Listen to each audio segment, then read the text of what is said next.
வணக்கம் நண்பர்களே, form saving டே 3 பார்க்க போறோம். ஒரு மாட்டோட ஆவரேஜ் வெயிட் உங்களுக்கு தெரிஞ்சா கீழே வந்து கமெண்ட்ல சொல்லுங்க.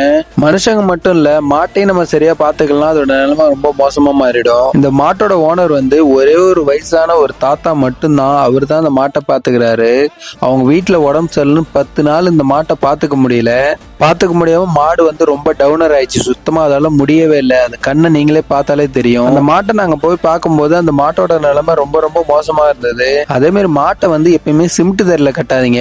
மாடு வந்து சிமெண்ட் தரையில கட்டினா காலு ரொம்ப தேஞ்சி 4 காலுமே காயமாயிருது. அந்த மாட்டை தூக்கி பாத்தீங்களா நாங்க கேட்டோம். ஆனா அவங்களால தூக்க முடியல. ஏற்கனவே 5-6 பேர் வச்சு தூக்கி பார்த்து அதால நிக்கவே முடியலன்னு சொன்னாங்க. மாட்டோட ஆவரேஜ் வெயிட் வந்து 200 to 250 கிலோ இருக்கும். அப்புறம் நாங்க வந்து NS குளுக்கோஸ் போட்டோம், NS RLம் போட்டோம். ஏன்னா அதுக்கு சொரெல்லாம் எதுவும் இல்லை.